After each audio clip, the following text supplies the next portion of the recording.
Qué bueno de verdad compartir esta mañana con ustedes y felicitar a las madres en su día. Felicidades, que tengan un muy buen día, que hoy las consientan mucho. ¿Está prendido? Que hoy las consientan mucho, que tengan un muy buen día, que las de verdad puedan disfrutar de lo que Dios tiene para usted.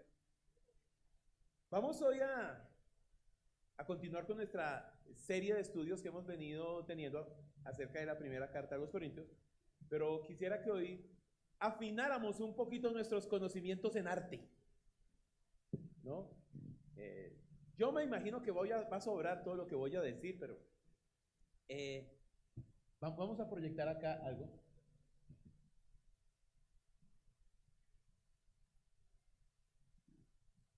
A ver si ustedes alcanzan a ver ahí.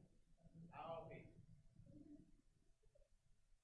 Ahí está un cuadro, ¿no? Ustedes han visto por qué las personas van a una galería, se paran al frente de de un cuadro, una pintura, y están allí horas analizando, mirando qué es lo que quiere decir. Cuando uno ve a primera vista este cuadro, esta pintura, ¿qué se puede venir a la cabeza? Hay personas, una cosa llena como... no parecen dibujos, sino mamarrachitos más bien, ¿cierto?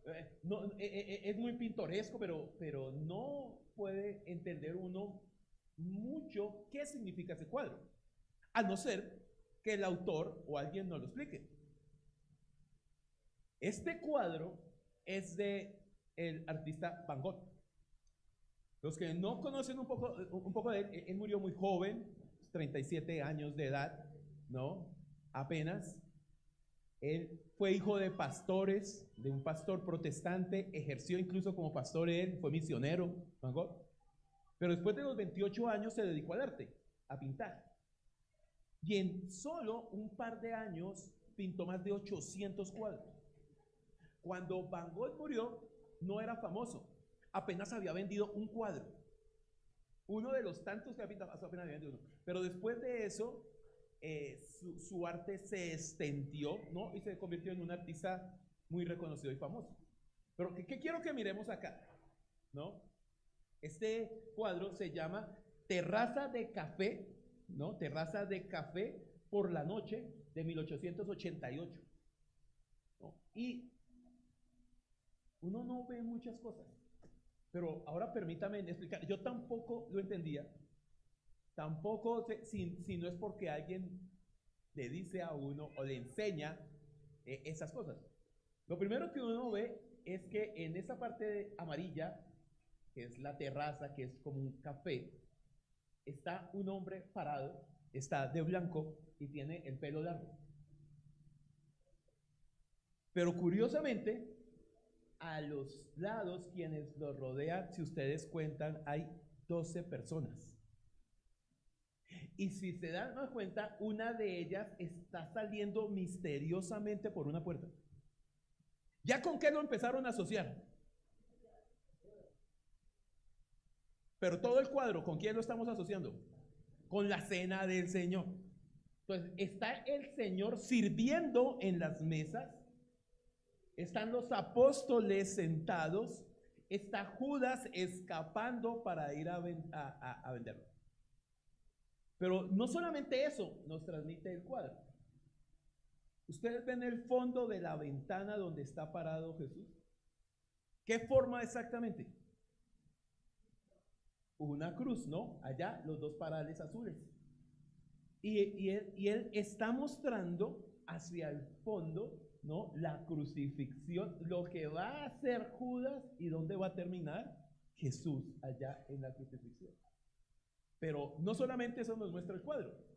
El cuadro también nos enseña que hay una serie de mesas y sillas desocupadas, como con una invitación esperando a que ¿qué? A que más gente venga a él. Pero no solamente eso, la gente que está fuera de ese lugar va camino hacia dónde?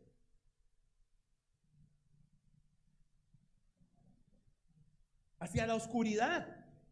Los que están acá están en luz, hay invitación, pero todos van como en un camino hacia allá, hacia la oscuridad. Es muy interesante lo que Van Gogh pinta en este cuadro. A alguno que vio el cuadro por primera vez se le ocurriría que ese cuadro transmite todo eso. No, eso no nos pasaría por la mente, a no ser que seamos unos expertos en arte, o a no ser que, como en este caso, alguien se lo explique como me lo explicaron a mí. Pero quería solamente, y además, me quedo corto con todo lo que más dice el cuadro.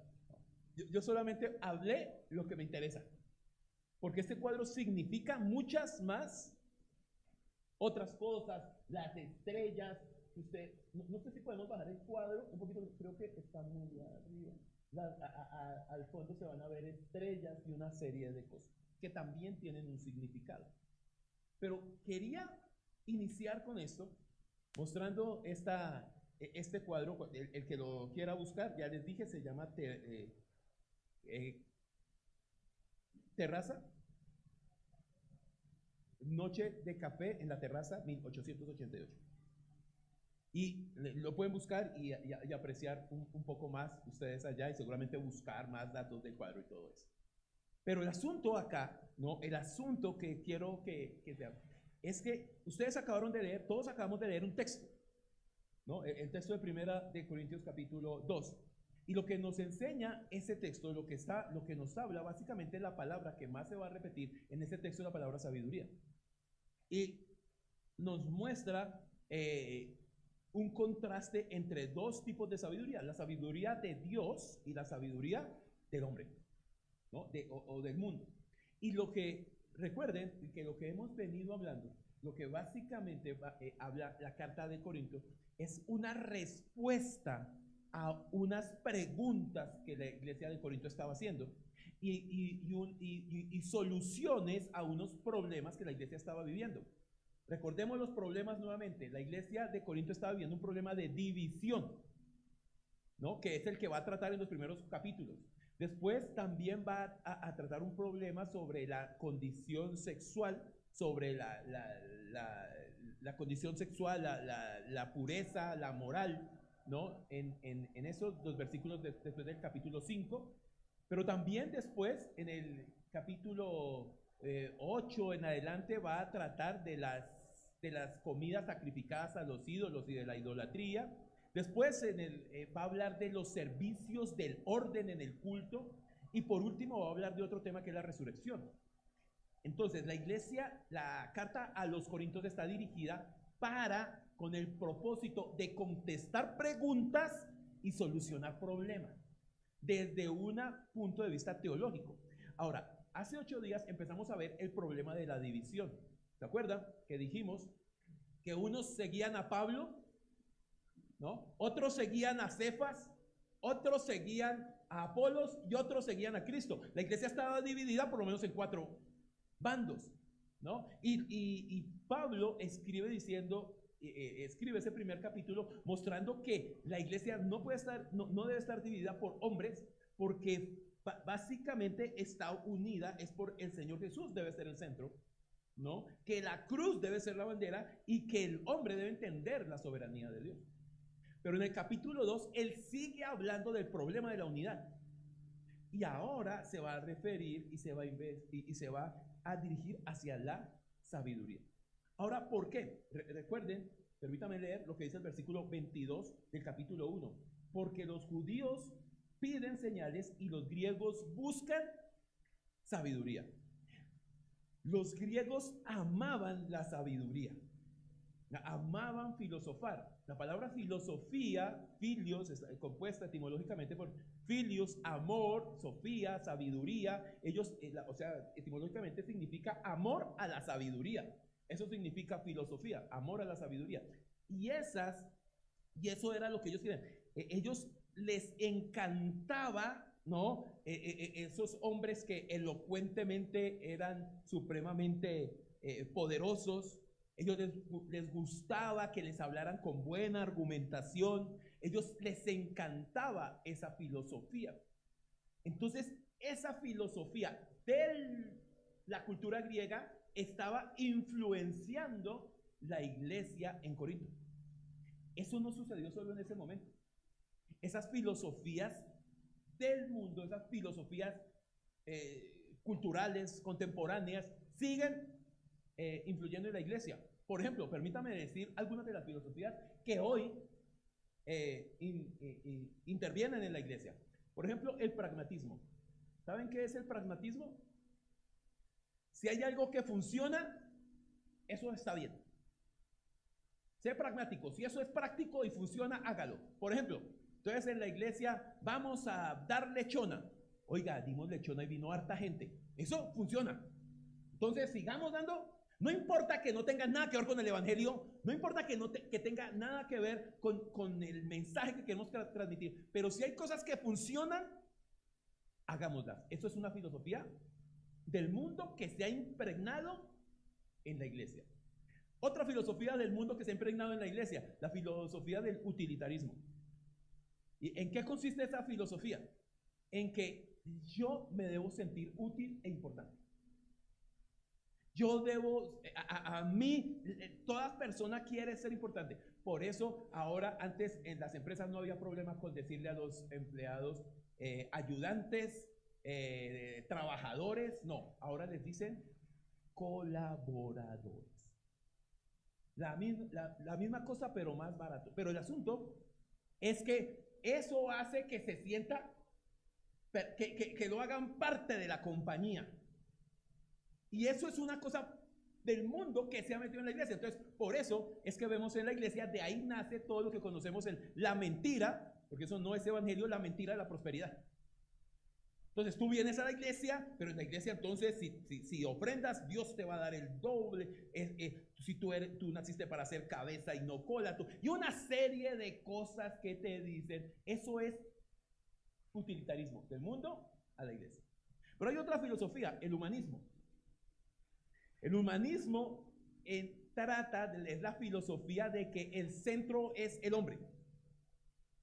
Entonces, por eso es que vemos en la mayoría, el 80% de las canciones cristianas que todos escuchamos, ¿no?, están centradas en mí, el humano.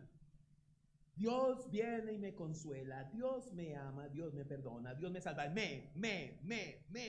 No están diseñadas esas canciones para exaltar el nombre de Dios, sino para el hombre recibir esa adoración de alguna manera. Eso se llama humanismo, antropocentrismo, el evangelio centrado en el hombre, no en Cristo. Otra filosofía que se ha involucrado en la iglesia es el individualismo. ¿Saben cómo se reunían hace 200 años en la iglesia?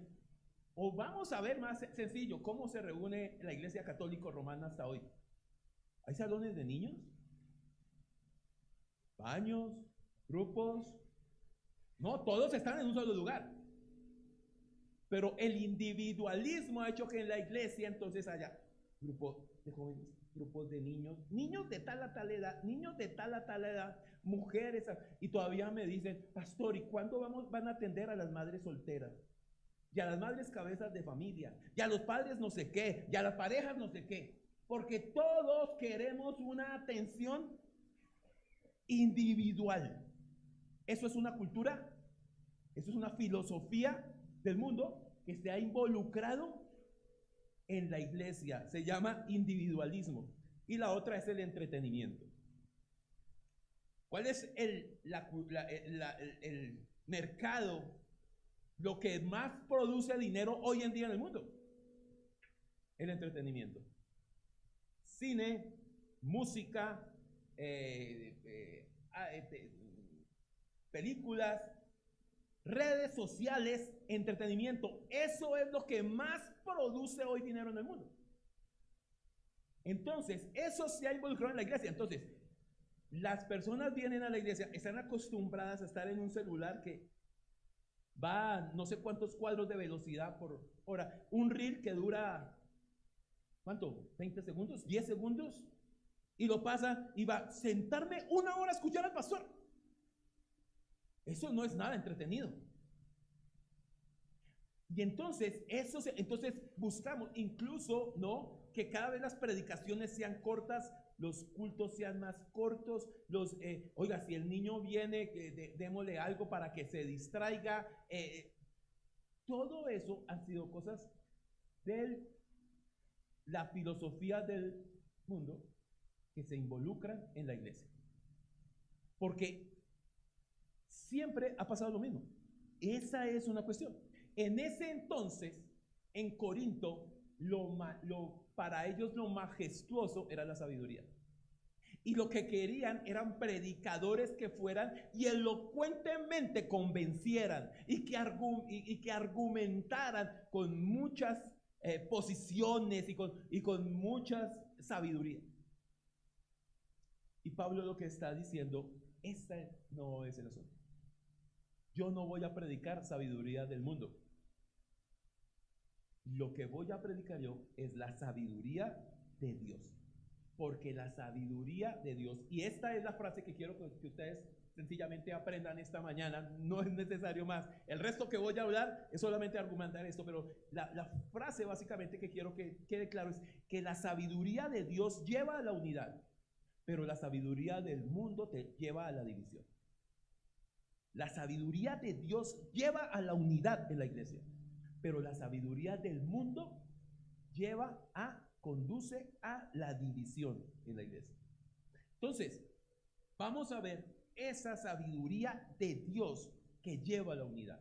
Lo que Pablo argumenta para mostrar que esa sabiduría es la que lleva a la unidad. Y vamos a ver 4 cositas de esa sabiduría. Primero, la sabiduría de Dios es poder de Dios. Segundo, la sabiduría de Dios es un misterio para nuestra gloria. Tercero, la sabiduría de Dios se revela a través del Espíritu Santo. Y cuarto, la sabiduría de Dios es locura para el hombre natural. ¿Listo? Esos son los 4 puntos que rápidamente en la próxima media hora quisiera desarrollar. ¿Listo? Entonces, acompáñenme, oremos y que sea el Señor guiándonos en este caminar por conocer la sabiduría de Dios. Padre bueno, Señor, te damos muchas gracias por esta mañana. Gracias, Señor, por ese privilegio de ser tus hijos, de poder conocerte, Señor, de poder caminar en ti. Gracias, Dios, por cada uno de los amigos que ha sido invitado hoy. Yo te clamo, Señor, que todos estemos atentos a lo que tú nos quieres enseñar. Que seas tú hablando, que no sea lo que al pastor le provoque decir, sino que sea tu palabra realmente obrando en nuestros corazones. Dios, guíanos, permítenos seguir aprendiendo y seguir creciendo de acuerdo y conforme sea tu voluntad. Te alabamos, Señor. En el nombre de Jesús. Amén. Bueno, ahora miren, acompáñenme en capítulo 2, entonces empezamos. La palabra que empieza, que une, es una palabra conectora. Así que, ¿no? Lo primero que dice allí en el capítulo 2 es, así que, lo que está diciendo Pablo, ¿no? Es que está conectando todo lo que acabó de decir en el capítulo 1 con lo que va a empezar a decir en el capítulo 2. Él termina diciendo que que el griego está pidiendo sabiduría, que esa iglesia está pidiendo sabiduría, pero sabiduría del mundo. Y lo que dice Pablo es lo siguiente, tomando el primer punto, que la verdadera sabiduría de Dios es poder de Dios. Dice, así que hermanos, cuando fui a vosotros para anunciaros el testimonio de Dios, no fui con excelencia de palabras o sabiduría, pues me propuse en no saber entre vosotros cosa alguna, sino a Jesucristo y a este crucificado. Lo que Pablo está diciendo, ustedes esperaran que yo fuera ya con mucha sabiduría, pero cuando fui a ustedes para fui como un testigo, ¿no? Llevar el testimonio, no fui con excelencia de palabras o de sabiduría. Y dense en cuenta, Pablo tenía la capacidad de haber ido allí con todo un sermón, con toda una preparación de palabras sabias y de palabras siendo elocuente y siendo argumentativo. Claro que sí. Pablo tenía esa capacidad de hacerlo. De hecho, recuerden que en la primera vez vimos cómo nació la iglesia allí en Corinto, en el capítulo 18 de Hechos, y Pablo estuvo allí predicando en Corinto por año y medio. Llegó, lo que nos dice es que llegó allí, él fabricaba carpas, se autosostenía con las carpas, conoció a Aquila y a Priscila, estuvo año y medio hasta que llegó una ofrenda, y con eso se dedicó de todo a la predicación en Corinto y permaneció por año y medio, y allí nació la iglesia en Corinto. Ahora, esta carta se escribió unos 7 años después de que Pablo siembra esa iglesia ahí. Pero Pablo, antes de estar en Corinto, estuvo en Atenas. ¿Y en Atenas dónde habló? En el Areópago. ¿Y en el Areópago de qué manera habló? Como cualquier filósofo griego, con sabiduría, con palabras elocuentes, con un gran argumento, con todo ese tipo de cosas. Ahora, ¿cuál fue el resultado de Atenas? Yo no voy a decir que fue un fracaso, porque nunca la predicación del evangelio fue un fracaso, es un fracaso.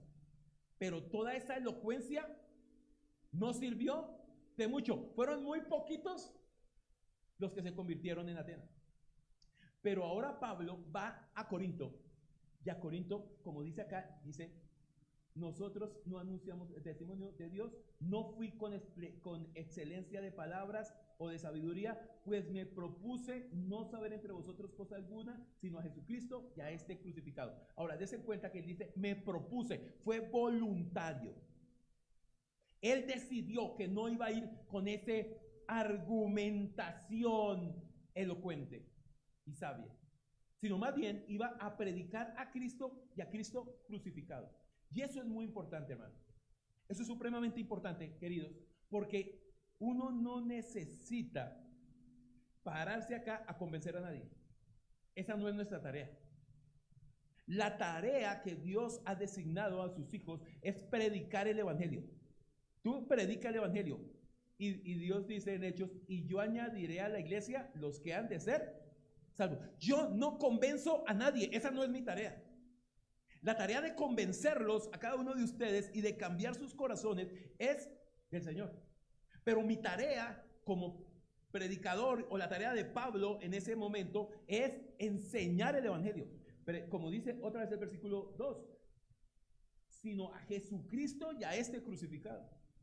Predicar que Jesucristo vino, que es Dios, que se hizo hombre, que vivió una vida santa, que murió en la cruz por tus pecados, que resucitó al tercer día, que ascendió al cielo y que volverá. Esa es la tarea de cualquier predicador. Prometerte que te va a ir bien, que vas a tener dinero, en serio, todo ese tipo de cosas, esa no es nuestra tarea. Eso no es evangelio. Pablo no estaba lleno de confianza en sí mismo. Mira lo que dice ahora el versículo 3. Y estuvo entre vosotros con debilidad, mucho temor y temblor. Pablo no, por eso es muy curioso, ¿no? Como los apóstoles de hoy en día, ¿no? Que parecen super saiyajin. Hacen así, tumban la mitad y la otra mitad. Y se muestran súper poderosos. Y lo que Pablo nos dice acá es que estuve entre vosotros con debilidad y mucho temor y temblor. Ahora, uno siempre tiene la idea del apóstol Pablo como un hombre firme, poderoso, lleno de confianza, con toda la actitud de hacer las cosas de la mejor manera. Y seguramente sí. Pero Pablo también está diciendo que él es un hombre común y corriente, con temores, con debilidades, con falencias. Y él dice, y estuvo allí. Ahora, ¿por qué tenía temor y temblor Pablo? ¿Por qué estaba débil? Pues seguramente porque sabía a lo que se enfrentaba. Todos sabemos que hasta aquí lo habían echado a la cárcel, sacado a patadas. Bueno, había hecho de diferentes lugares donde él había predicado. Y él llega a Corinto, donde es una ciudad súper pagana, idólatra, promiscua, en la que hay un reguero de ídolos por todo lado, y él va a decir: voy a predicar allí a un Dios que ellos no conocen. ¿Te tendría temor o no? Claro, estaba expuesto. Y Pablo dice, pero no confié en mí, sino confié en el Señor. Mira como dice otra vez, y estuve entre vosotros con debilidad y mucho temor y temblor, y ni mi palabra ni mi predicación fue con palabras persuasivas de humana sabiduría, sino con demostración del Espíritu y de poder. No me valí de lo que yo sabía, no me valí de mi capacidad, no me valí de mi autosuficiencia, no me valí de nada de eso. Solamente depende Él de predicar la palabra del Señor y del poder de Dios. Hay una pregunta que uno se debe hacer. ¿Cuál es el temor que nosotros tenemos de predicar la verdad, de predicar el Evangelio? Pablo tenía un temor válido, que lo mataran, que lo echaran a la cárcel, que lo golpearan, pero ¿cuál es el temor nuestro? Y debería uno de verdad preguntarse más a fondo si yo estoy convencido que esto es la verdad, como nos lo dice la Escritura. Si estoy seguro de esto, ¿cuál es mi temor? ¿Por dónde pasan mis temores? Y seguramente algunos de ustedes, falta de conocimiento. Es que me gustaría conocer más. ¿Qué tal que me pregunten algo que no sepa? Si te preguntan algo que no sepa, ¿cuál es tu respuesta? Que no sabes. Si te preguntan algo que no sabes, ¿cuál es tu respuesta? Pues no sé. ¿Cuál sería el problema ahí? ¿Sí se dan cuenta que estamos preocupados por tratar de quedar bien yo? No estoy basándome en el poder de Dios que puede transformar una vida. No estoy basando diciendo, compartiendo el Evangelio sabiendo que Dios puede con su poder cambiar una vida, sino que estoy más preocupado por decir, ay, pero qué tal que me pregunten algo y yo quede mal. ¿En dónde está la preocupación? ¿En dónde está puesto tus ojos? ¿En la sabiduría de los hombres o en la sabiduría de Dios? El poder de Dios se manifiesta en el Espíritu. Ahora, mira lo que continúa diciendo el versículo 5. Para que vuestra fe no esté fundada en la sabiduría de los hombres, sino en el poder de Dios. Ahí debe estar fundamentada tu verdad. Hermanos, nosotros no tenemos el poder de cambiar ni de convertir a nadie. Ni tú, ni yo, ni nadie. El único que tiene esa facultad de poder transformar vidas es el Señor, con el poder de su palabra y de su Espíritu. Por eso lo que nosotros hacemos es sencillamente eso: ser heraldos, ser atalayas, en ese caso, anunciadores. Nosotros no estamos llamados a negociar el Evangelio. No, Dios no nos mandó a que negociemos. ¿Te parece esto o no te parece esto? Si te ofrezco esto o te ofrezco lo otro. No, nosotros no somos negociadores. Nosotros somos anunciadores de lo que ya está escrito. Y no debemos tener ningún temor. Ni tú ni yo no la sabemos todas. Pero lo que Dios dice es: haz tú tu tarea, que yo me encargo de hacer la mía. Por eso, ¿no? ¿Cuántos métodos de predicación, cuántos métodos de evangelismo se han creado a lo largo de la historia? En las calles, en las cruzadas, ¿se acuerda del siglo pasado? Billy Graham y todo esto, esas cruzadas en las que se llenaban estadios, apóstoles, milagros, llaman la atención con milagros, con sanaciones, y siempre están pensando en la forma de que haya una masiva conversión. Porque todos creemos y seguimos creyendo que esa es la forma en que una iglesia crece. Así como Pedro predicó un día y se convirtieron 3,000 personas en Pentecostés, creemos que eso sí que ese es el patrón que se debe hacer. Llevar miles de personas a un estadio y que una persona predique y les lleve a hacer una oración de fe y la gente haga una oración de fe y dice, mire cuántos convertidos. Después se va a ver de todos esos que hicieron esa oración de fe, a ver cuántos van a una iglesia.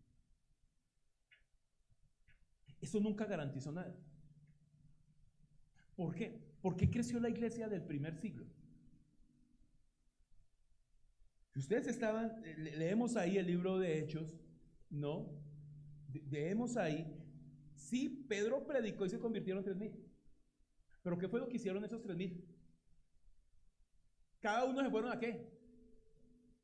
A predicar a los diferentes lugares donde subió.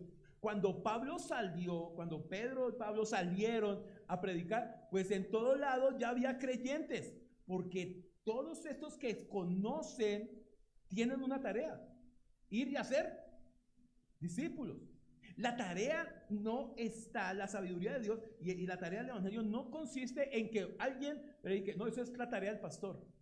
Hermanos, no, es la tarea de cada uno de nosotros. Eres tú el encargado de llevar la verdad. Eres tú el llamado a esto. Entonces, el primer punto es eso, la sabiduría de Dios. Y eso nos lleva al segundo punto. La sabiduría de Dios se revela. La sabiduría de Dios es un misterio para nuestra gloria. Mira cómo dice enseguida el versículo 6. Sin embargo, hablamos sabiduría entre los que han alcanzado madurez. Y sabiduría no de este siglo, ni de los príncipes de este siglo que perecen, mas hablamos sabiduría de Dios en misterio, la sabiduría oculta, la cual Dios predestinó antes de los siglos para nuestra gloria. Ahora, aquí hay una serie de palabras que otra vez, misterio, oculta, predestinada. ¿Qué es lo que quiere decir con esa sabiduría? Dice, otra vez, no, esta sabiduría, el creyente no es que desprecie la sabiduría, no, necesitamos sabiduría de este mundo para varias cosas, pero en cuanto a la iglesia, en cuanto a lo que necesitamos la sabiduría de Dios, porque de ella es que dependemos. El creyente reconoce la sabiduría de Dios, pero los príncipes de este mundo no. Mira lo que dice, y sabiduría no de este siglo ni de los príncipes de este siglo que perecen. ¿Cuántas personas sabias han existido a lo largo de la historia? Muchas. Pero ¿qué ha pasado con todas ellas, a excepción de unas pocas hasta hoy? Seguramente algunos están vivos hoy. Pero todos esos sabios que existieron en el pasado, adivinen dónde están.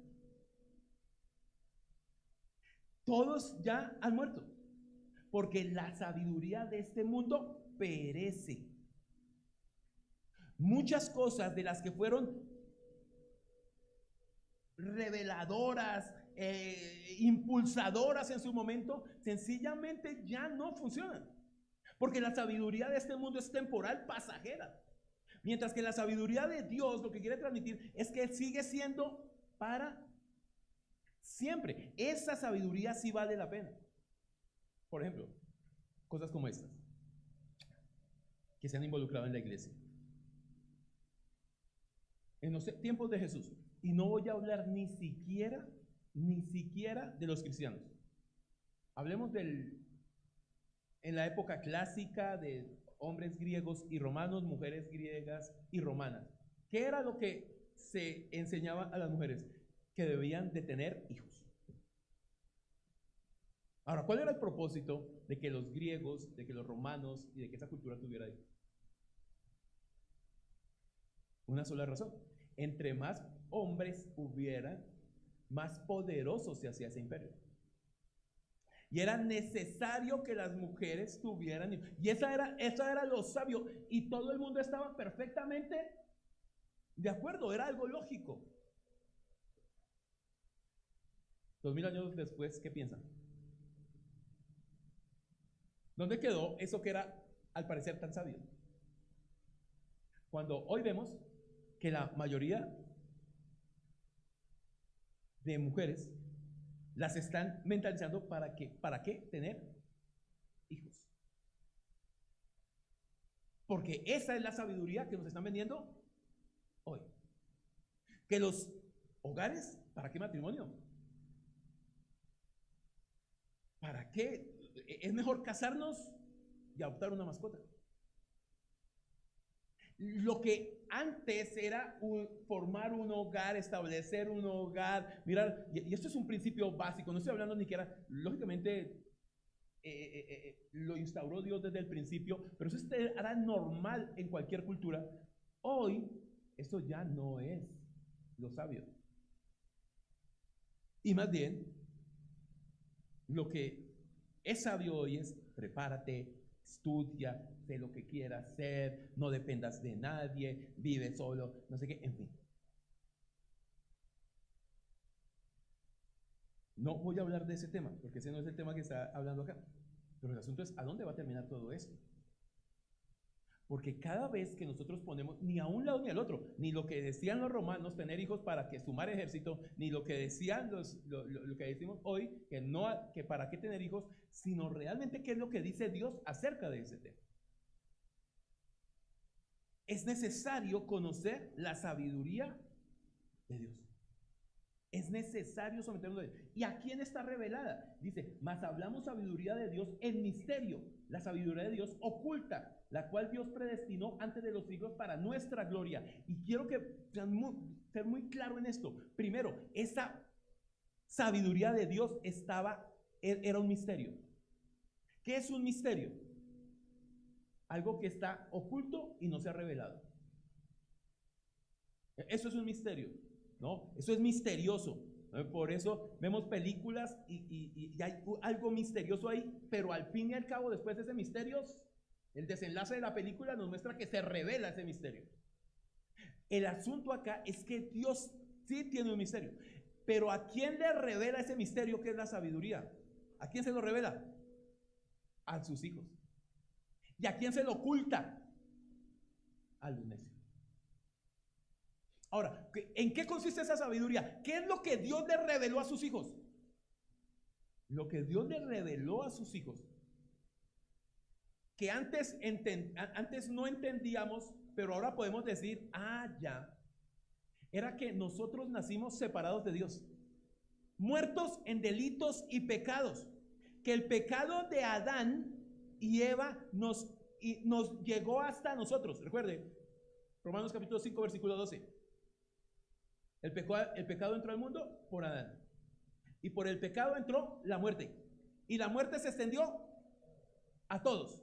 Ese es el misterio que es revelado. Ahora, eso hace que todos muramos. Cualquier persona que muera en esa condición, fuera de Cristo, pues está perdido. Al infierno. Entonces, todos están fuera. Recuerde, se extendió la muerte a todos. Entonces, en su sabiduría, Dios diseñó un plan para que el hombre no quedara fuera. ¿Y cuál fue ese plan? Enviar a su hijo, que se hiciera hombre, que se hiciera carne, que viviera como uno de nosotros, pero santamente, que fuera a morir a una cruz pagando la deuda que yo tenía, para que muriera y resucitara para darnos la vida que necesitamos, para que fuera al cielo, enviara a su Espíritu Santo para que morara en nosotros el Espíritu Santo y desde acá anhelar su regreso, porque Él volverá y volverá pronto. Ahora, eso es la sabiduría que Dios le reveló ¿a quiénes? A los que creen. Pero el que no cree, para ellos eso es absurdo. Para ellos eso, ¿de dónde sacaron esa historia? La pregunta no es si la crees o no. La pregunta es, cuéntame otra cosa que sea coherente como esta. Muéstrame otra historia en que haya un argumento tan coherente y tan sabio como el que Dios cuenta. Y no existe ninguno. El Big Bang. Sí. Oye, de verdad que se necesita mucha imaginación y mucha más fe para creer que por alguna situación hubo un choque galáctico allá, cayó una molécula de algo acá y de ahí empezó a evolucionar absolutamente todo. Hermanos, seguro, para eso se necesita más fe que para creer que hubo un diseñador. Ahora, solamente mira a tu alrededor y mira cualquier cosa. Ya hay un principio, ¿no?, que nos enseña que todo fue diseñado por alguien. Cualquier cosa que tú veas, alguien la diseñó. ¿Por qué tú crees que tú no fuiste diseñado por alguien? Ahora, el asunto es que Dios revela esa sabiduría y Él continúa diciendo, antes de los siglos para nuestra gloria. Y eso es muy bonito. O sea, Dios diseñó esto, lo planeó desde antes de la fundación del mundo, planeó todo lo que iba a ser, su plan sabio lo diseñó desde antes de la fundación del mundo, lo dejó como un misterio para que nosotros, sus hijos, lo pudiéramos ver. A nosotros nos lo reveló, pero también lo mantiene oculto, pero nos lo reveló para la gloria nuestra. Pocas veces en la Biblia dice algo en cuanto a la gloria del hombre. Y si hay algo en que gloriarnos, es en la sabiduría de Dios que se reveló a nosotros. Qué privilegio, hermano. Que lo que Pablo está diciendo es, otra vez, recuerde, él está hablando de la división en la iglesia y él está diciendo, ustedes peleándose porque Pablo, porque Pedro, porque Apolos, porque... Oiga, piensen en algo. Nosotros somos unos privilegiados y el único importante en la iglesia es el Señor Jesucristo. Pues Dios en su Trinidad perfecta, lógicamente, pero Él es el único importante y a Él es que nos debemos. Y mira lo que continúa diciendo, la que ninguno de los príncipes de este siglo conoció. O sea, esa sabiduría que es revelada a sus hijos, ninguno de los príncipes de este mundo la conoció. ¿Por qué? Y él dice lo siguiente, porque si la hubieran conocido, nunca habrían crucificado al Señor de gloria. Piensen en algo. Si Poncio Pilato, Herodes o los judíos, el Sanedrín, hubieran sabido que a ese hombre que iban a crucificar era Dios, ¿lo crucificarían? Ni tontos que fueran. Pero esa sabiduría no fue revelada a los príncipes de este mundo. Por lo tanto, lo único que hacen los príncipes de este mundo es actuar de acuerdo al plan sabio de Dios. Cuando Poncio Pilato se lavó las manos y dijo, hagan ustedes lo que les parezca, lo único que estaba haciendo era contribuyendo al plan sabio de Dios.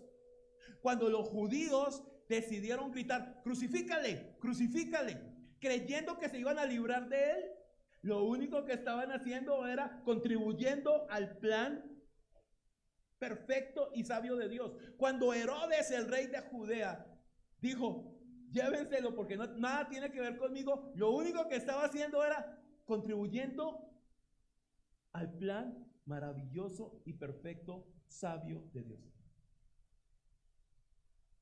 ¿Les parece que es poco la sabiduría de Dios? Mira cómo lo dice Hechos capítulo 4, versículo 24, en ese mismo 27, en ese mismo idea, dice: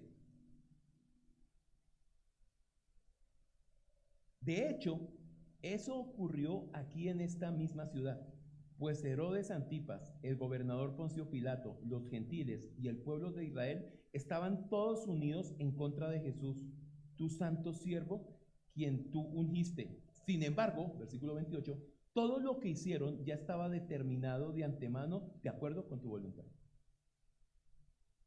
Los que se creen sabios de este mundo, lo único que hacen es participar de la sabiduría de Dios. Contribuir. En su perfecta providencia, nadie puede salir de allí. Ahora, mira lo que dice el siguiente versículo. Un versículo que generalmente se interpreta mal, y dice, nunca habrían crucificado al Señor. O sea, si ellos supieran quién era Jesús, pues, si hubieran tenido esa sabiduría, pues nunca lo hubieran crucificado. Y ahora él cita el Antiguo Testamento, a Isaías en el capítulo 64, y dice, antes bien, como está escrito, cosas que ojo no vio, ni oído oyó, ni han subido en corazón de hombre, son las que Dios ha preparado para los que le aman. Y pues algunos relacionan este versículo con el futuro, que cuando nosotros partamos a la eternidad con el Señor, entonces vamos a ver cosas que antes, que aquí no vimos, vamos a escuchar cosas que aquí no oímos, y vamos a empezar a pensar cosas que aquí no pensamos. No, nada que ver, eso no tiene nada que ver con el futuro. Eso tiene que ver con el presente, con el hoy. Nosotros tenemos la oportunidad de ver lo que en ningún tiempo de la historia antes de Cristo se pudo ver. Y era que el Hijo de Dios viniera y se hiciera carne. Nosotros tenemos la oportunidad de ver que el Espíritu Santo de Dios vino a morar en nosotros. Mire, para el Antiguo Testamento para las personas que vivían antes de Cristo, era inimaginable que Dios viniera a morar en un hombre. Eso no se lo podían imaginar. ¿Qué era lo más cercano que tenían? El templo o el tabernáculo donde estaba la nube del Señor, y allí ellos iban y hacían sus sacrificios, y en algunos de vez en cuando moró el Espíritu Santo o venía y daba alguna revelación, pero no era permanente. Pero nosotros vemos cosas que nadie más vio. Y es ver, cuando tú ves a tu hermano, cuando tú ves a la persona que cree que está ahí al frente y al lado tuyo, en él mora la plenitud de Dios. Tú escuchas, o sea, ahora nosotros escuchamos y vemos que el Señor se hizo hombre. Nunca. Mire, hermanos, yo no sé si ustedes han estudiado alguna otra cultura, religión. A estas alturas, 2026, según los estudios, hay más de 4,000 religiones. Según los estudios, hay más de 4,000 religiones. Pero yo les quiero contar algo, solo hay dos: la verdadera y las falsas. Todas las religiones falsas nunca te van a mostrar un Dios como el que nosotros creemos.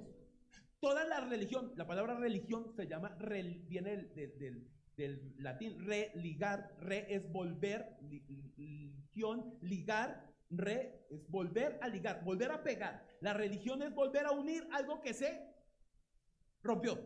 Y todas las religiones del mundo buscan y enseñan cómo el hombre puede arreglar esa relación.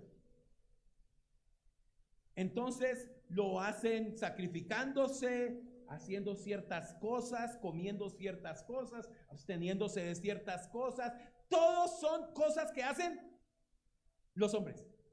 Pero el cristianismo es la única que nos enseña que no es el hombre el que puede hacer nada, porque no puede hacer nada. El cristianismo es la única verdad que enseña que es Dios mismo el que dejó su trono y vino por cada uno de nosotros. Eso hace que sea totalmente diferente. No hay comparación. Ojo, cosas que ojo no vio. Nadie en ninguna religión del mundo se le hubiera imaginado que Dios venga y se haga uno de nosotros. Cuando los politeístas griegos, ¿no?, que tenían cantidad de dioses, un dios de esos bajaba, lo que venía era a acostarse con mujeres, a burlarse de los hombres y a aprovecharse de los placeres de este mundo. Jamás a identificarse con un hombre como tal. Y eso es precisamente lo que Dios hizo. Él se identificó con nosotros, por eso era necesario toda la vida perfecta que Jesús vivió. Su nacimiento virginal, su vida santa, sin pecado, su muerte en la cruz, pagando por el pecado, su resurrección y lo que anhelamos todos, su segunda venida. Eso es lo que nosotros vemos. Y por eso, ¿no? Eso nos lleva al tercer punto, que esa sabiduría solo la revela el Espíritu Santo. Dice, versículo 10, pero nos la reveló a nosotros por el Espíritu. ¿Sí ve? No, estuvo oculta y está oculta para muchos allá. Para los que no creen, está oculta, pero para los que creen se la reveló, porque el Espíritu todo lo escudriña aún lo más profundo de Dios. Porque ¿quién de los hombres sabe las cosas del hombre, sino el Espíritu del hombre que está en él? Así tampoco nadie conoció las cosas de Dios, sino el Espíritu de Dios. Ahora, permítame otra vez compartir la ilustración que hicimos en la introducción. ¿Qué sabíamos nosotros antes de ese cuadro y de Van Gogh? Nada. Fue necesario que alguien nos lo contara para nosotros saberlo, poder entender, y ahora ese cuadro cobra vida, cobra significado, cobra valor. Eso es lo mismo que hace el Espíritu Santo en nosotros. Nosotros podemos vivir esta vida como si nada, esperando, viviendo, trabajando, luchando para vivir y viviendo para luchar, y pasando día tras día sin ningún propósito, hasta que el Espíritu Santo viene y te dice, pero es que tu vida tiene un propósito.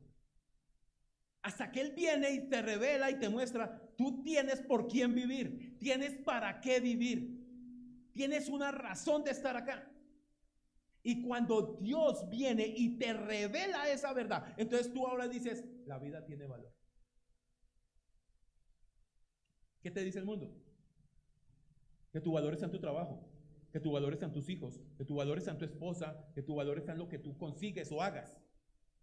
Ese es el éxito falso que el mundo ofrece. Tú tienes valor por una sola cosa, porque eres a imagen y semejanza de Dios. Ese es el valor que tú tienes.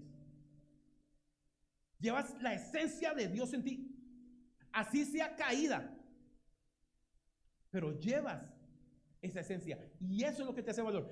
Y muchas veces nunca lo hemos visto. Dice, aún lo profundo de Dios, porque ¿quién de los hombres sabe las cosas del hombre, sino el Espíritu del hombre que está en él? Así tampoco nadie conoció las cosas de Dios, sino el Espíritu de Dios. Y nosotros, otra vez creyentes, no hemos recibido el Espíritu del mundo, sino el Espíritu que proviene de Dios, para que sepamos lo que Dios nos ha concedido. Por eso, el creyente, ¿no?, debe vivir dirigido por la sabiduría ¿de quién? De Dios. Ahora es que se hace realidad otra cosa en nuestras vidas. Por eso es que es tan importante los mandamientos, lo que Dios dice. Nosotros no nos salvamos obedeciendo mandamientos. No nos salvamos porque no mintamos, o porque no robemos, o porque honremos a padre y madre, o porque seamos buenos padres. No, por eso no nos salvamos. Pero como seguimos, porque el Salvador es nuestro Señor, y porque queremos vivir de acuerdo a esa sabiduría, en nuestro corazón tenemos el deseo de obedecer esos mandamientos. No nos toca. No nos toca. Gracias a Dios no nos toca. Porque ¿cuántas veces los seguimos infringiendo? Constantemente. Pero a pesar de que infringamos la ley, a pesar de que pequemos, en nuestro corazón, en el verdadero creyente, sigue habiendo el deseo de cumplirlo, y nos duele cuando pecamos. Por eso Dios nos llama como soldados. Dios no nos llama a un reinado de belleza, nos llama como soldados, nos alista en una batalla, y el creyente se caracteriza por luchar contra el pecado. Y esa es una batalla que tenemos todos los días. Y muchas veces caemos, pecamos. Pero ahí es donde aparece otra vez Dios diciendo, pero yo ya te perdoné todos tus pecados. ¿Eso para qué nos sirve? ¿Para seguir pecando? No, para ir a Él otra vez, confesarlo, reconocerlo y seguir adelante.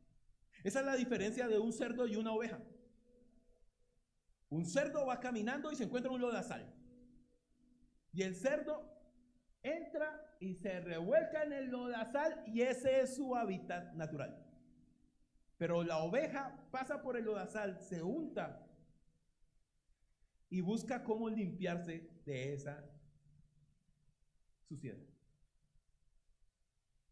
Esa es la diferencia. Que Dios nos siga guiando en todo eso. Él continúa diciendo, lo cual también hablamos no con palabras enseñadas por sabiduría, sino con lo que enseña el Espíritu, acomodando lo espiritual a lo espiritual. Nosotros, por eso nos preocupa saber qué es lo que Dios dice, para vivir de acuerdo con lo que Dios dice. Por eso el creyente se congrega, por eso el creyente lee la Biblia, por eso el creyente ora, por eso el creyente quiere capacitarse, porque él cada día desea más qué es lo que Dios dice para querer obedecer lo que Dios dice. Eso es algo natural y debe ser natural en cualquier creyente. Recuerden lo que Jesús dijo, de lo que el apóstol Pablo dice en Filipenses: el que comenzó en vosotros la buena obra, la perfección. ¿Hasta cuándo? Hasta el último.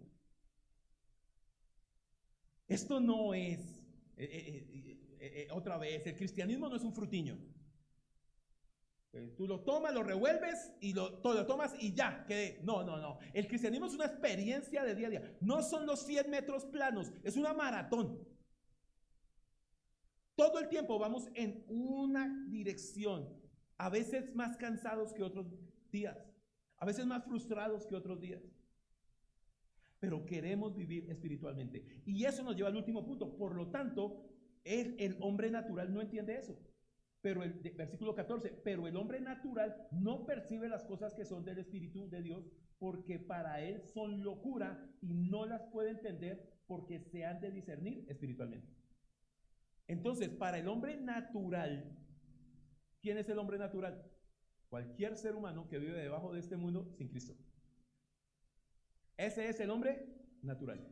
Para el hombre natural no percibe las cosas que son de él, porque para él son locura. Entonces, cosas como estas tan sencillas. Hay alguien enfermo y lo que uno dice: hermano, permítame orar por usted. ¿Qué diría un hombre natural? Que orar, vaya al médico y hágase unos exámenes. Ahora, ¿creemos que no es bueno ir al médico? No, nosotros confiamos y sabemos que Dios ha puesto los médicos.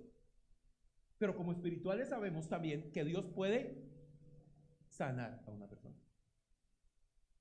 Y no estamos en contra de los médicos, pero sabemos que podemos orar. Cuando las personas tienen un problema de hogar, de matrimonio, con los hijos, sabemos que necesitamos ayuda y orientación y podemos ir a buscarla. Una persona natural dice que eso se arregla, la ropa sucia se lava en casa, ahí miraremos cómo llevamos las cosas, eso no importa, no vamos a mostrarles los problemas, eso es mostrar debilidad delante de los demás. El hombre natural, el hombre espiritual sabe que comete una falta contra alguien, y el hombre natural, el hombre espiritual sabe que debe ir y pedirle perdón a esa persona. El hombre natural dice: ¿pedirle perdón? ¿Por qué voy a pedir perdón? ¿De qué? ¿O qué? ¿Por qué? ¿Qué razón hay para eso? Para él, lo que Dios enseña es locura. Venir a la iglesia los domingos. A esta hora deberíamos estar produciendo. ¿Cuánto me van a pagar? ¿Cuánto me pagan por el culto? El hombre natural piensa cosas totalmente diferentes. Son locura y no las puede entender porque se han de discernir espiritualmente. Versículo 13. En cambio, el espiritual juzga todas las cosas, pero él no es juzgado de nadie. Ahora, el hombre natural, lo que dice acá, es que no tiene ninguna autoridad para juzgar al hombre espiritual. No ninguna.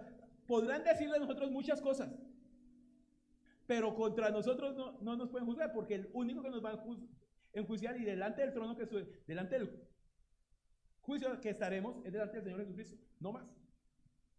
El hombre natural no tiene nada. En cambio, el hombre natural, el hombre espiritual, sí puede decirle a un hombre natural: mira, si tú no crees, si tú no te arrepientes de tus pecados, si tú no vienes a Cristo en arrepentimiento y fe, te vas a ir para el infierno. El hombre espiritual sí puede hacer eso. El hombre natural no puede hacer eso con el espiritual. El hombre espiritual no puede condenar a nadie, tampoco. Gracias a Dios que no podemos condenar a nadie. No, bendito sea el Señor que nos guardó de eso, y si no, ya no cabría la gente en él. Pero el asunto es que Dios sí nos guía a que llevemos al hombre natural a que conozca la verdad. Ahora, permítame terminar con esto. ¿Cuál es el problema acá? El problema en la iglesia, y cuando hay división en la iglesia, que recuerden que ese es el tema principal, es que cuando en la iglesia los hermanos empiezan a obrar con la sabiduría del mundo y no con la sabiduría de Dios, ¿en qué va a terminar la iglesia? En división. Ahora, él termina diciendo, y enseguida concluimos, dice: pero él no es juzgado por nadie, porque ¿quién conoció la mente del Señor? ¿Quién se instruirá? Mas nosotros tenemos la mente de Cristo. Ahora, ¿saben qué significa tener la mente de Cristo? Si no lo saben, los invito dentro de 8 días, que es el próximo tema que estaremos hablando en el capítulo 3, la mente de Cristo. Pero por ahora, concluyamos lo que dijimos hoy. El problema de una división en una iglesia es, lo que está tratando Pablo en este asunto, es cuando se involucra la sabiduría humana antes que la sabiduría de Dios. ¿Por qué? Porque la sabiduría del mundo, la sabiduría del hombre, produce en nosotros autosuficiencia y orgullo. Entonces, cuando nosotros estamos más basados en lo que yo sé, en lo que a mí me parece, en mi orgullo, en mi vanidad, es que a mí me parece que deberían hacerse las cosas de esta manera, es que esto debería estar en este lugar, es que yo vi en otro lugar que era de esta manera. Cuando empezamos a mirar, y a seguir y a involucrar la sabiduría del mundo en la iglesia, eso es un veneno grave, mortal, que va a causar división. ¿Por qué? Porque automáticamente hay una cosa que empieza a crearse en la iglesia, y es competencia. Si tú estás acá por tu capacidad, entonces tú empiezas a buscar escalar por encima de los demás, a mostrarte. Eso causa competencia. Eso también que promueve juzgamiento, a juzgar. Y juzgamos al que nos recibe en la puerta, al que sirve el tinto, al que está en los audiovisuales, al que predica, al que todos empezamos a... ¿Usted no se le ha ocurrido pensar en algún momento cuando estás cantando las canciones y no sale la letra, ¿qué estará haciendo el de allá arriba?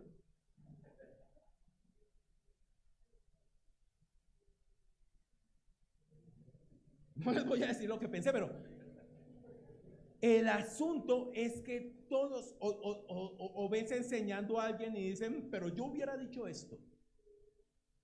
O ves compartiendo a alguien, pero yo lo haría de cierta manera. Todo eso es orgullo y sabiduría del mundo. Porque correctamente lo que deberías es ir y decirle a la persona para a ver qué aportas, no para ver cómo divides. Otra vez, si nos alineamos con la sabiduría de Dios, si vamos en el mismo camino de la sabiduría de Dios, lo que vamos a producir y lo que se va a producir naturalmente es el fruto del Espíritu Santo.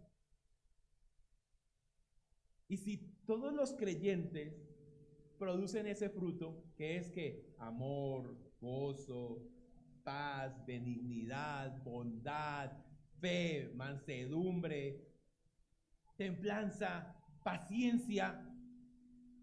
Si todos empezamos a producir ese fruto, ¿qué es lo que va a haber en la iglesia? Unidad. Pero si nosotros empezamos a producir competencia, juzgamiento, calificativos, ¿qué va a producir en la iglesia? División. Y Pablo está diciendo, esto es lo que se requiere para preservar la iglesia. Para que una iglesia sea unida, se requiere que cada uno de nosotros viva en la sabiduría de Dios. Permítame terminar con un par de preguntas. ¿Cómo reaccionas tú? ¿Cómo reaccionas tú ante un comentario negativo de tu hermano?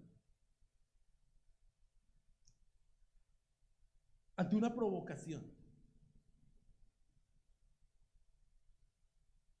Ante una desaprobación en tu ministerio. Mira, todos los que hemos estado en la iglesia por más de un año, alguna de esas tres cosas hemos vivido. ¿Algún comentario? ¿Algún aporte negativo? Pero si alguno de ustedes se involucra en el ministerio, ahí sí que va a recibir desaprobaciones. ¿Cómo reaccionas tú ante eso? ¿Con la sabiduría del mundo o con la sabiduría de Dios? ¿Sabe qué te invita automáticamente la sabiduría del mundo? A defenderte. Siempre. Usted va, el ejemplo más fácil, va manejando un carro o está con su esposo o su esposa o va en el carro y alguien lo cierra y usted no hizo nada. Automáticamente por tu pensamiento lo primero que pasa es, ¿por qué me hizo esto a mí? Yo no me lo merezco, yo necesito defenderme. Eso es una actitud aprendida de este mundo. Pero la actitud de Dios, ¿cuál fue? De Jesús. Cuando lo escupieron, cuando lo golpearon, cuando lo llevaron a la cruz, ¿cuál fue? Cayó su boca. Y lo único que dijo fue, después, perdónalos, que no saben lo que hacen. Hermanos, solo hay dos formas de vivir. Aplicando la sabiduría de Dios o aplicando la sabiduría del mundo. Si tú las mezclas, igual vas a tener problemas. Porque lo que es una verdad mezclada con una mentira termina convirtiéndose en una mentira total. La rendición debe ser total. Lo que Dios exige es eso. Entonces, la pregunta final es, con esto ya terminamos. ¿Tú tienes la mente de Cristo? ¿Tienes el pensamiento de Cristo? ¿El Espíritu Santo mora en ti? ¿Es para ti este mensaje? ¿Tienes la sabiduría de Dios o la sabiduría de este mundo? Porque solo hay dos opciones. Esta sabiduría, como aprendíamos hoy, esa sabiduría de Dios y el Espíritu Santo de Dios solo viene a morar en todo aquel que viene a Cristo en arrepentimiento y fe. Lo primero que tiene que haber en ti es un verdadero reconocimiento de que eres un pecador y de que estás perdido, de que estás fuera de la comunión con Dios, de que estás lejos de los pactos, de que estás lejos de la ciudadanía y de que no eres enemigo de Dios. Pero ese es un problema que tú no puedes solucionar. Ese problema lo solucionó Jesús en la cruz. Y ahora, más justificados pues por la fe, tenemos paz para con Dios. Los que antes eran enemigos, por el sacrificio del Señor en la cruz, se pueden volver sus amigos. Pero, ¿estás dispuesto a reconocer tu pecado? a reconocer que en esa cruz merecías morir tú, que en esa cruz el que debería estar colgado eras tú y no el Señor, por tu pecado. Yo te invito, mi querido amigo, que ven a Cristo. Al que Él viene, Él no lo echa fuera. Y Él está, como vimos en la ilustración, con una serie de sillas vacías para que tú vengas a Él y vivas con Él y compartas con Él y disfrutas de la sabiduría de Él para que puedas vivir tu vida de una forma sabia y correcta. Ven a Cristo. Él tiene los brazos abiertos para ti. Oremos. Amado Señor, te damos muchas gracias por esta mañana. Gracias, Dios, nuevamente por ese privilegio que nos das de estar juntos, de poder habernos animado unos a otros, de poder haberte cantado juntos y disfrutar de esa presencia tuya tan especial, Señor. Gracias. Gracias, Señor, porque hoy aprendimos que tu sabiduría se reveló de una forma especial con cada uno de nosotros, que aunque está oculta para los que no te creen, es manifiesta y abierta para todos los que a ti hemos venido en arrepentimiento y fe, Señor. Dios, gracias, porque esa gloria fue guardada para nosotros. Señor, muchas gracias. Gracias por habernos revelado y habernos convencido de esa única y eterna verdad, Señor. De lo que merecíamos, de lo que éramos y de lo que somos ahora. Pero también, Dios, yo te clamo en esta mañana por aquellos que aún no te conocen. Porque seas tú convenciéndolos. Que no sean las palabras persuasivas de un pastor, sino que sea tu completa sabiduría, tu Espíritu Santo, llevándolos al arrepentimiento y al convencimiento y a la necesidad de que necesitan un Salvador. Dios, tráelos a ti, que seas tú obrando y que todos podamos ir a ti en arrepentimiento y fe, reconociendo tu perfecto plan y tu maravillosa sabiduría. Dios, muchas gracias. Te alabamos y glorificamos. Ahora, Señor, vamos a salir. Te clamamos que tú bendigas a cada familia, Señor. Bendigas ese día especial de celebración de madres el día de hoy. Permite que todo sea de una muy buena manera, Señor, pero ante todo disfrutando de tu presencia en medio de cada hogar.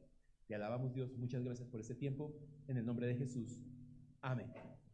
Hermanos, me alegró compartir este tiempo con ustedes. Dios los bendiga. Hasta pronto. Nos vemos en la próxima. Que estén muy bien. A los hermanos del canal, bendiciones. Que estén muy bien. Hasta luego.